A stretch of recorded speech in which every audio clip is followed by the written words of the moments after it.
Hello all. आज के video में हम लोग देखेंगे कि निफ्टी और बैंक निफ्टी में कल के ट्रेडिंग सेशंस के लिए क्या क्या पॉसिबिलिटीज हो सकती है। अगर आज के डेली कैंडल की बात करें तो यहाँ पर हम लोगों को लास्ट हाफ एन आवर में अच्छा खासा सेलिंग प्रेशर देखने को मिला और ये सेलिंग जो यस्टरडे था वो आज कंटिन्यू हम लोगों को दिखा और उसने यहाँ पर उसके लास्ट ट्रेडिंग सेशन के डे लो को भी यहाँ पर ब्रेक कर दिया है, उसी के नियर यहाँ पर क्लोजिंग भी है। तो यहाँ पर हम लोग एक कंसिडर कर सकते हैं कि यहाँ पर सेलर यहाँ पर बहुत ज्यादा एक्टिव है 23,000 के पास में, क्योंकि 23,000 के ऊपर मार्केट ने यहाँ पर कैंडल भी नहीं दी और यहाँ पर 23,000 को टच भी नहीं किया। तो हम लोग कंसिडर कर सकते हैं कि यहाँ पर एक सेलर एक तरह से एक्टिव हो चुका है और अभी हम लोगों को और नीचे के लेवल्स यहाँ पर देखने को मिल सकते हैं। यस्टरडे ट्रेडिंग सेशन की हम लोग बात करें तो यस्टरडे ट्रेडिंग सेशन में हम लोगों ने कुछ एंट्री पॉइंट्स बताए हैं, उसको हम लोग यहाँ पर ट्रेड कर सकते हैं। 2 आवरली टाइम फ्रेम पे देखो तो 2 आवरली टाइम फ्रेम पे मुझे कुछ ऐसे एज सच नजर नहीं आ रहा है, क्योंकि यस्टरडे भी वही सिचुएशन था और उसके बाद में कुछ कैंडल फॉर्मेशन यहाँ पर प्राइस एक्शन हम लोग को देखने को नहीं मिला है। अगर हम लोग लोअर टाइम फ्रेम पे जाते हैं तो लोअर टाइम फ्रेम पे हम लोग कंसिडर कर सकते हैं, that is 1 hourly time frame. 1 hourly time frame पे ऑलरेडी हमने एक जोन को मार्क किया है और जो है हमारा निकल के आता है 22,722। सो कंसिडर कर सकते हैं 22,700 के पास मार्केट को आने के लिए हम लोग यहाँ पर वेट कर सकते हैं। अगर कंसिडरेशन ब्रेकआउट के बाद हम लोग को अपॉर्चुनिटी मिलती है तो हम लोग यहाँ पर कॉल साइड एंट्री बना सकते हैं। लेकिन अगर हम लोग सेलिंग प्रेशर को देखें तो यहाँ पर एक अच्छा खासा सेलिंग प्रेशर दिख रहा है, क्योंकि हर एक आवरली कैंडल हम लोगों को यहाँ पर डाउन आते हुए दिख रही है, प्रीवियस का लो ब्रेक करके वो नीचे नीचे आ रही है। तो यहाँ पर एज सच कोई बाइंग प्रेशर दिखाई नहीं दे रहा है, तो अभी हम लोग यहाँ पर वेट करेंगे या फिर हम लोग यहाँ पर पुट की रणनीति भी बना सकते हैं। अभी देखो कि 1 आवरली की बात करूँ तो ये जोन काफी कन्विंसिंग है, दैट इज 22,472। अगर मैं इसको कंसिडर करूँ वीक टू वीक तो हम लोग इसको लगभग 22,500 कंसिडर कर सकते हैं और कंजर्वेटिव मेथड के अकॉर्डिंग हम लोग यहाँ पर इस लेवल के लिए वेट कर सकते हैं, फिर हम लोग यहाँ पर कॉल की पोजीशंस को बनाएंगे। तो ये सिनारियो हमारा 1 आवरली टाइम फ्रेम पे हो गया। अगर मैं 30 मिनट्स टाइम फ्रेम पे अगर देखूं तो 30 मिनट्स टाइम फ्रेम पे भी आपको यही एक रेंज यहाँ पर निकल के आता है, जो कि यहाँ से एक्चुअली निफ्टी को रिवर्सल मिला था, जो हमारा हमने ऑलरेडी मार्क करके रखा है।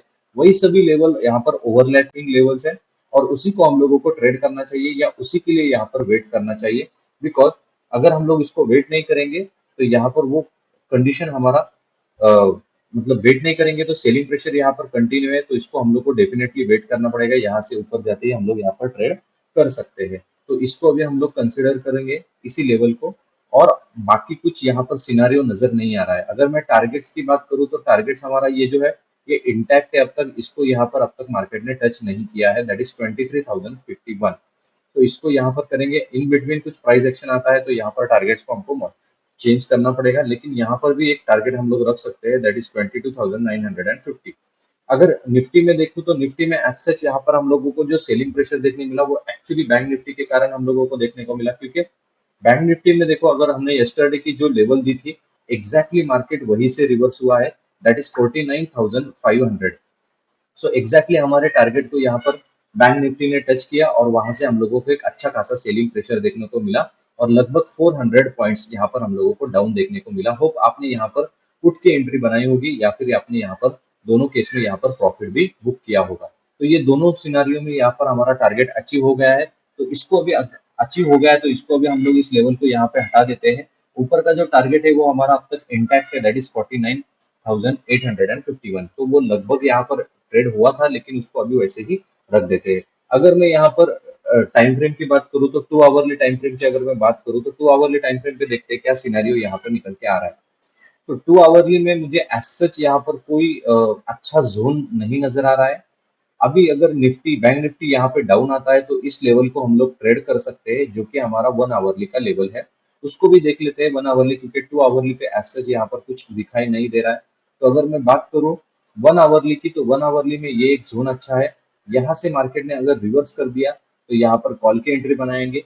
लेकिन मार्केट का अगर सेलिंग प्रेशर देखे, अगर मार्केट बहुत ज्यादा गैप डाउन या फिर बहुत ज्यादा यहाँ पर सेलिंग प्रेशर देखने को मिला है तो हम लोग यहाँ पर कंजर्वेटिव मेथड को इस्तेमाल करके यहाँ पर हम लोग इस लेवल के लिए वेट करेंगे, जो कि हमारा 47,900 का लेवल है।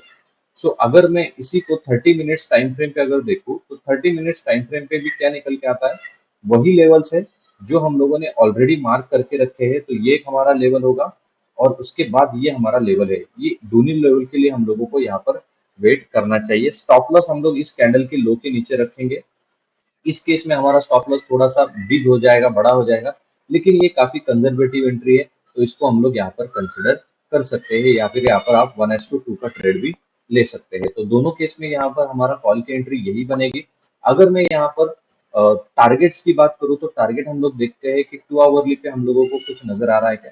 तो यहाँ पर देखो, अगर मैं सेलिंग प्रेशर की बात करूँ, तो वो एग्जैक्टली सेलिंग प्रेशर यहाँ से आया है, और ये एक लेवल है। इस दो लेवल को हम लोग यहाँ पर टारगेट कंसिडर कर सकते हैं। अगर मैं इसको मार्क कर दूं, तो मार्क करने के बाद वो लेवल अभी देखो अगर निकल के आएगा, दैट इज 49,269, और उसके बाद और एक लेवल है हमारा, देखो ये एक लेवल, ये भी एक लेवल है, जो कि यहाँ से हम लोगों को एक्चुअल सेलिंग प्रेशर देखने को मिल गया था। तो ये दोनों लेवल्स के टारगेट्स के लिए हम लोग यहाँ पर बैंक निफ्टी में ट्रेड करेंगे। मार्केट यहाँ से अगर ऊपर निकलता है तभी हम लोग कॉल की पोजीशन लेंगे। हो सकता है कि मार्केट इस लेवल से भी चल जाए कल ही, अगर मान लो कि गैप अप होता है, या फिर यहाँ से थोड़ा सा डीप आने के बाद मार्केट ऊपर की तरफ मुंह देता है, तो कंसिडर कर सकते हैं कि ये यहाँ पर जो गैप है, ये लेवल यहाँ पे चल गया है, लेकिन ये अभी तक इतना कन्विंसिंग नहीं है, या फिर ये इतना बैंक निफ्टी को ऊपर नहीं लेके जाएगा, उसमें उतना स्ट्रेंथ नहीं है।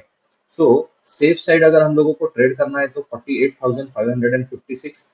अगर हम लोग एग्रेसिव ट्रेड करना चाहते हैं या एग्रेसिव एंट्री बनाना चाहते हैं, तो ये एक लेवल यहाँ पर होगा, जो कि हमारा है, देखो इसका मैं कलर चेंज कर दूं, जो कि हमारा लेवल है, देखो 48,982, दैट इज हमारा 49,000। सो लगभग हमारा 49,000 से अगर मार्केट ऊपर की तरफ निकलता है, 30 मिनट्स की कैंडल या फिर 15 मिनट्स की कैंडल का क्लोजिंग हम लोगों को मिलता है, तो हम लोग ऊपर के साइड पे कॉल की एंट्री बना सकते हैं, या फिर हम लोग इस टारगेट को लेकर चल सकते हैं, या फिर इस वाले टारगेट को लेकर हम लोग चल सकते हैं। मान लो कि अगर इसी लेवल के ऊपर गैप अप होता है यहाँ से, तो हम लोग डेफिनेटली यहाँ पर कॉल की रणनीति बनाएंगे, कॉल पोजीशंस यहाँ पर हम लोग बना सकते हैं। अगर आपका गैप अप खुलता है मार्केट और ऊपर से ही ऊपर निकल जाता है, तो हम लोग यहाँ पर गैप अप कर सकते हैं।